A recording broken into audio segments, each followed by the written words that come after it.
შენ წარმოიდგინე ეს მინდა თელმა საქართველოს დაინახოს ჩვენ ახლა ვარ თურქეთში ჩვენს მიწა-წყალზე აი ამ ეს ადგილი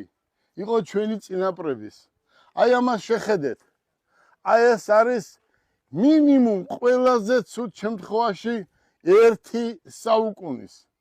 და ეს რასაც აქ ესე აჩვენებიო აი ეს იყო წინაპრების ოსმანის წარმოიდგინე და ოსმანი დაიბარა რომ ჩვენი წინაპრების ადგილზე დამასაფლავეთო და აქ დაასაფლავეს წარმოიდგინე ჩვენ დიახო ნახეთ დღეს ეს სასწაული გაუკეთეს და სასწაული მოხდა თქვენ წარმოიდგინეთ ეს მიწა-წყალი იყო ჩვენი ანი საქართველოს მიწა-წყალი იყო ჩვენ არ ვდგავართ ახლა თურქეთის მიწა-წყალზე ეს არის ჩვენი მიწა-წყალი შეხედეთ რა ამბავია აი ჩაი შეხედეთ როგორ არის აი წარმოიდგინეთ შენ ამას ადამიანი რო შეხედავს აი 1 საუკუნის უკან ანი 1 საუკუნის უკან რა ხელი ქონდათ და აი ამ ჩუქურთმებს აი ამ წუთას ამ ჩუქურთმებს ადამიანი ვერ გააკეთებს აი რა დიზაინით არის გაკეთებული შენ წარმოიდგინე ქვილის შესანახი ყველის შესანახი და შეხედეთ ქვევიდან რაღაცეები ზევით ქვეწარმალები რომ არ ასულიყო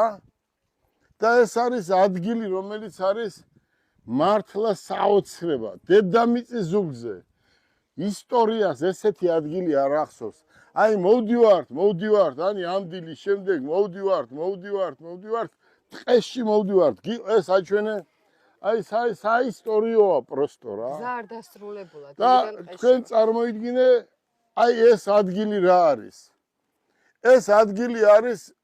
არ ვიცი აი ადგილს რომელსაც არ ჭირდება დათესო არაფერი თავისით მოდის ყველაფერი სითფო ჭრილი მოსავალი და მე არ ვიცი გაოგნებული ვარ მე ჩემ ცხოვრებაში ეს პირველად ნახე ეს არის ორიგინალი და ეს ჩვენ თელ საქართველოს დავანახოთ ანი რომ ჩვენ აქ მოვედით და ოსმანი დღეს მის სახლში დაასაფლავეს მისი წინაპრების სახლში ოსმანის და მისი დედა და ხო ხედავთ წინაპრები ყველა აქ არის დასაფლავებული აი ეს არ ვიცი ტრადიციის მიხედვით ძალიან მაგარი რამე მოხდა და არ ვიცი ალბათ ანი შენ ამბობდი რომ ჩემ ცხოვრებაშიო პირველად ნახე მსგავსი რამეო ხო ნამდვილად პირველად ნახე ნამდვილად იმიტომ რომ ეს ძალიან სასწაულია მეც პირველად ნახე გამოიაროს და ესეთ